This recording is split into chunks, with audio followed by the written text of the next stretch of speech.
Good morning, dear kids. How are you all? I hope you all are fine and safe and taking precautions properly.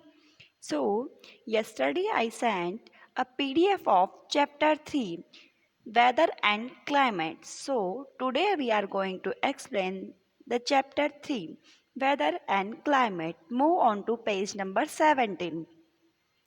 आज हम chapter 3 read करने वाले हैं और explain भी. So first of all move on to page number 17 number का page आपको open करना है. So what do you see in this page? हम यहाँ पे देख रहे हैं कि टू चिल्ड्रंस है वो आपस में टॉक कर रहे हैं. सो इसमें जो बॉय है वो कह रहे हैं oh no what terrible weather, we will not be able to play football today as well. तो यहाँ पे बॉय है वो क्या बोल रहा है, कितना बेकार मौसम है, कितना खतरनाक मौसम है, हम आज फुटबॉल भी नहीं खेल पाएंगे ऐसा ही रहा तो गर्ल बोलती है I have never seen so much rain in my life, this must be because of climate change, this place is usually so dry. तो गर्ल क्या बोलती है कि मैंने अपनी लाइफ में इतनी ज़्यादा बारिश कभी नहीं देखी. हो सकता है ये क्लाइमेट चेंज है, ये प्लेस हमेशा ड्राई रहता है. So move on to page number 18. Here Arun uses the word weather and Vidya uses the word climate. Do the two words mean the same thing और दे आर डिफरेंट? अब यहाँ पे अरुण ने वेदर वर्ड का use किया और विद्या ने क्लाइमेट का यूज़ किया है. क्या ये दोनों वर्ड का सेम मीनिंग है और अलग अलग है? सो वेदर और क्लाइमेट में क्या डिफरेंस होता है वो हम देखेंगे. Okay, weather is a state और condition of the atmosphere at a place over a short period of time. Weather जो होता है ना वो बहुत थोड़े टाइम के लिए एटमॉस्फेयर में जो चेंजेस होते हैं उसको कहते हैं. It can change every few hours in the course of the day. अब ये जो होता है हर थोड़ी देर में, मतलब पूरे दिन में कई बार चेंज हो जाता है. A place that is experiencing a violent storm right now might have had calm sunny weather just a few hours ago. जहाँ पे अभी बहुत तेज मतलब तूफान आ रहा है, वहाँ पे थोड़ी देर पहले क्या होता है कि बहुत शांत दोपहर निकली हुई होती है. ऐसा भी हो सकता है. Weather can be describe as a hot, cold, windy, humid, cloudy and rainy. और वेदर को हम कैसे डिस्क्राइब कर सकते हैं? हॉट गर्म भी हो सकता है, ठंडा भी हो सकता है, हवा भरा आंधी भरा भी हो सकता है, उमस भरा भी हो सकता है, बादलों भरा भी हो सकता है और बारिश भरा भी हो सकता है. तो वेदर क्या होता है, डे में एक ही दिन में कई बार चेंज हो जाता है, तो उसको हम क्या बोलते हैं? Weather. Okay, now climate on the other hand it is average weather condition over large area across a long period of time of 30 years or more. मतलब क्लाइमेट जो होता है ना वो किसी बहुत बड़े एरिया में बहुत टाइम तक रहने वाला है. जैसे कि मतलब कम से कम 30 साल या उससे भी ज़्यादा जो जैसा वेदर रहता है ना उसको हम क्या बोलते हैं? Climate. So, for example, we can say that North India has an extreme climate with hot summer and cold winter. अब हम कह सकते हैं कि नॉर्थ इंडिया में क्या होता है, बहुत ज़्यादा मतलब ऐसा खतरनाक वेदर होता है कि गर्मी होगी तो बहुत ज़्यादा गर्म होगी और सर्दी होगी तो बहुत ज़्यादा ठंडी सर्दी होगी. और there the coastal plains of India have an equal climate. Equable climate it means जो कोस्टल प्लेन्स होते हैं ना, जैसे समुद्र के आसपास किनारे वाले जो एरिया होते हैं वहाँ पर क्या होता है, मतलब ना तो ज़्यादा गर्मी होती है, सम जलवायु होती है, कह सकते हैं अपन कि सम जलवायु होती है कि वहाँ पर ना तो ज़्यादा गर्मी होती है और ना ही ज़्यादा ठंडी होती है. With no mark seasonal change, वहाँ पर सीजन का कोई चेंज आपको देखने को नहीं मिलता है. जैसे बारिश होगी तो वो भी इतनी ज़्यादा नहीं होगी, गर्मी होगी तो गर्मी भी इतनी ज़्यादा नहीं होगी और सर्दी होगी तो वो भी ज़्यादा नहीं होगी. जैसे आपने सुना होगा कि मुंबई की बरसात का कोई भरोसा नहीं है. तो मुंबई क्या है, कोस्टल एरिया है, तो वहाँ पर क्या है कि मतलब गर्मी भी इतनी नहीं लगती है, उमस तो रहती है क्योंकि वो समुद्र के पास है तो वहाँ पे उमस रहती है, चिपचिपापन होता है, स्वेटिंग होती रहती है. पर क्या होता है कि मतलब ना गर्म रहता है ना ज़्यादा ठंडा रहता है और बारिश भी कभी भी हो जाती है, इसलिए वहाँ पे हमेशा एक जैसा वेदर बना रहता है. The climate of Oregon stay constant over long period of time. जैसे मतलब वेदर की तरह नहीं होता है यहाँ पर। ये क्या होता है, ये एक ही मतलब एक ही क्षेत्र में बहुत टाइम तक चलता रहता है एक जैसा वेदर, तो उसको हम क्लाइमेट कहते हैं। नाउ फैक्टर इन्फ्लुएंसिंग क्लाइमेट, ऐसे तत्व जो कि क्लाइमेट को प्रभावित करते हैं। Okay, climate is influential and control by certain factor. Climate क्या होता है, किसी कुछ सर्टन तत्व मतलब किसी फैक्टर से या प्रभावित होता है या फिर उससे कंट्रोल होता है। Main among this are latitude और डिस्टेंस फ्रॉम द इक्वेट। इनमें से मैन क्या है, सबसे जो मैन फैक्टर है लैटिट्यूड लाइन और इक्वेटर से डिस्टेंस है ना, वो उसमें जो वो ज़्यादा प्रभावित करते हैं इसको। Like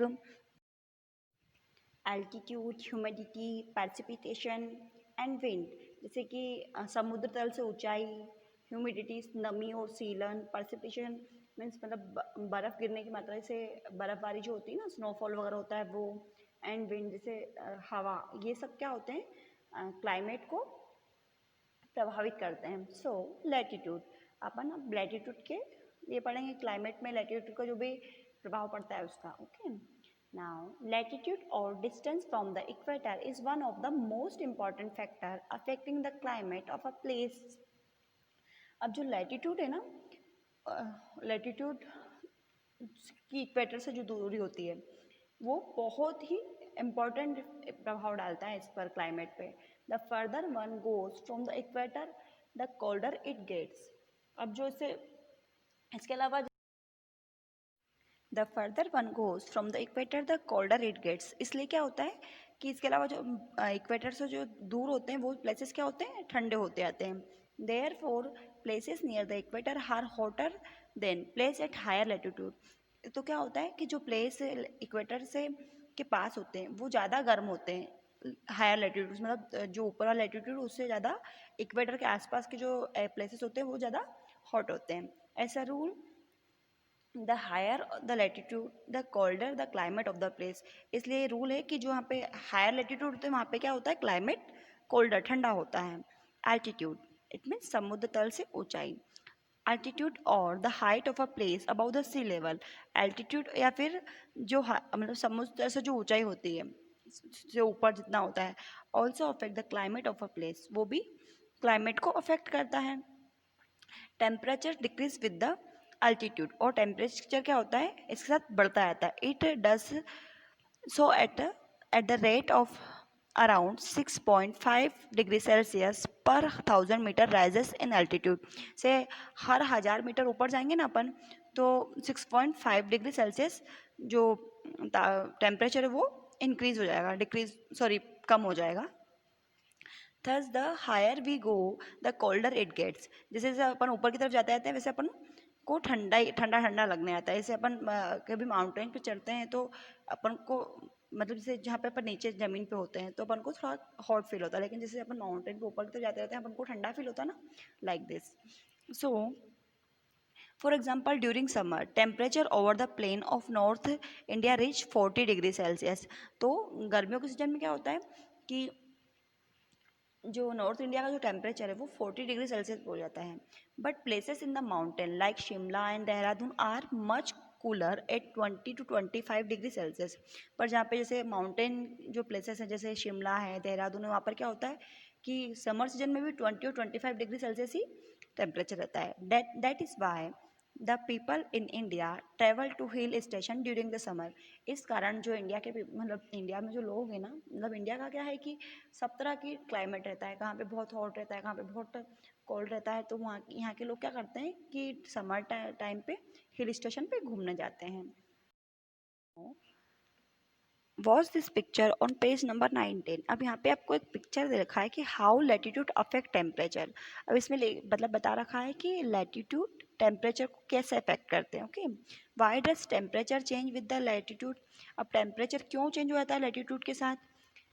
this happen because place near the equator receive the direct rays of the sun. क्या होता है कि जो इक्वेटर का पास होता है ना प्लेस, उसको डायरेक्ट सन रेज देते हैं, जैसा कि आप देख ही सकते हैं। End of the sun while places away from it slanting rays ऐसा रिजल्ट, जैसे कि यहाँ पे दिख रहा है कि जहाँ जो ऊपर की तरफ जो प्लेसेस हैं उसमें क्या होता है, स्लांटिंग रेज पड़ रही, मतलब सीधी नहीं पड़ रही, तिरछी गिर रही हैं. Okay, the same amount of sunlight heats a smaller area at the equator than it's does at the pole. So क्या होता है कि यही सनलाइट क्या होती है, दोनों तरफ पोल पे भी ऐसी सनलाइट होती है, मतलब स्लांट टाइप गिरती है. So the heating is more intense eight the equator, और इक्वेटर पर डायरेक्ट सनलाइट पड़ती है तो क्या होता है कि इक्वेटर पर ज़्यादा गर्म एटमोसफेयर होता है, और आसपास जो होते हैं मतलब पोल्स पे ठंडा एटमोसफेयर होता है. The sunlight travels a greater distance through the atmosphere at the higher latitude. अब हायर लेटीट्यूड मतलब वही पोल्स पे जाके उसको ज़्यादा डिस्टेंस मेंटेन करनी पड़ती है, इसलिए वो थोड़ी ठंडी हो जाती है. देन द इक्वेटर, इक्वेटर पे तो जल्दी डायरेक्ट सनराइज पे मिलती है. In this process, a lot of heat is lost to the atmosphere and therefore less is received at the higher latitude. तो क्या होता है कि जो सनलाइट है ना इक्वेटर पर डायरेक्ट गिरती है तो वहाँ पे हॉट ज़्यादा हॉट रहता है, और जो पोल्स है वहाँ पर सनलाइट डायरेक्ट नहीं पहुँचती है, वो ज़्यादा डिस्टेंस कवर करके आती है तो वो थोड़ी सी कोल्ड हो जाती है, इसलिए पोल्स पे जो है हमेशा एटमॉस्फेयर मतलब ठंडा रहेगा. Okay, see the picture of page number 19, second number picture, जो जस्ट इसके नीचे जो पिक्चर देखा है ना वो आप देखेंगे. This is a picture of mount Kanchenjunga taken from the Darjeeling, a hill station in West Bengal. ये कोई का पिक्चर है, कंचनजंगा जो कि दार्जिलिंग में है, और ये मतलब ये एक हिल स्टेशन है वेस्ट बंगाल का. Kanchenjunga is just 130 kilometre north of Darjeeling. अब कंचनजंगा दार्जिलिंग से 130 किलोमीटर उत्तर में है, but it is located at an altitude of 8,586 metre, so 2,500 metres higher than Darjeeling. तो ये क्या है कि ये मतलब ये इसकी जो समुद्र से जो ऊंचाई है वो 8,586 मीटर है, और दार्जिलिंग से ये 2,500 मीटर और ऊंचा है. As a result, while Darjeeling itself rarely gets snow, Kanchenjunga is permanently covered in snow. इसलिए क्या होता है, दार्जिलिंग में कभी कभी स्नोफॉल होता है लेकिन कंचनजंगा हमेशा ही स्नो से ढका हुआ रहता है या कवर्ड होता है. This is because temperature fall with increase in altitude. ये क्यों होता है, क्योंकि अल्टीट्यूड से क्या होता है कि टेम्परेचर घटता जाता है. अल्टीट्यूड से जितनी दूरी रहेगी, जितनी ऊंचाई रहेगी, वैसे वैसे टेम्परेचर घटता जाता है. Okay, now distance from the sea. अब पहले जो था ऑल्टीट्यूड जो था समुद्र से ऊंचाई था, अब डिस्टेंस फ्रॉम द सी मतलब समुद्र से दूरी बता रहे हैं. Okay, place located near the sea they have a moderate climate. अब जो सी के आसपास जो होते हैं ना एरिया, वहाँ पे क्या होता है, सम जलवायु होती है, मॉडरेट क्लाइमेट होता है. That is that are neither too hot in summer nor too cold in winter.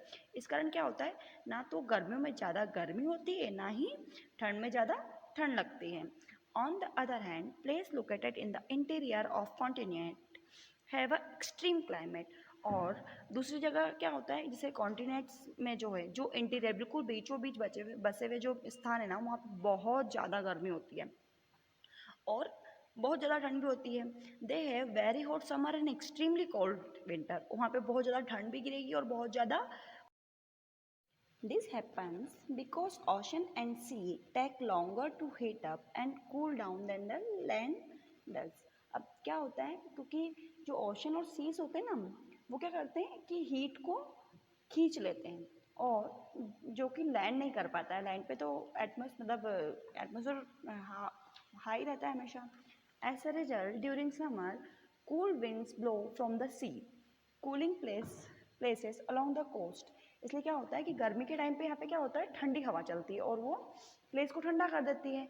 And during winter warm winds blow from the sea, warming places along the coast. और क्या होता है, विंटर टाइम में क्या होगा कि वहाँ पर सी के कोस्टल एरिया है, वहाँ पे गर्म गर्म विंड चलती है, तो वो जो एटमोसफेयर को वार्म करती है. Thus, places along the coast are cooler in summer and warmer in winter than places located inland at the same latitude. इस कारण क्या होता है कि जो समर टाइम में जो कोस्टल एरिया होते हैं वो ठंडे होते हैं और विंटर टाइम में गर्म होता है, जो कि जैसा कि इंटीरियर एरिया में ऐसा नहीं होता है। मतलब लेट्यूड सेम रहेगी, फिर भी ये डिफरेंस आ जाएगा कि कोस्टल एरिया जो होते हैं वहाँ पे सम क्लाइमेट रहेगा, मॉडरेट क्लाइमेट रहेगा, और जो इंटीरियर एरिया रहता है वहाँ पे एक्सट्रीम क्लाइमेट रहेगा, बहुत तेज जो भी सीजन आएगी वो बहुत तेज इफेक्ट करेगी। Okay, so on this video we learn weather and climate and factor influencing climate, ऐसे फैक्टर जो कि क्लाइमेट को प्रभावित करते हैं। So now homework time. Question 1, write the factor influencing climate.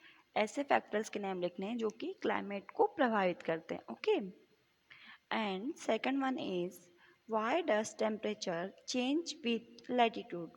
और सेकंड क्वेश्चन लिखना है कि जो लैटिट्यूड है वो क्यों, मतलब उसमें टेम्परेचर चेंज क्यों होता है, ये आपको बताना है। ओके, सो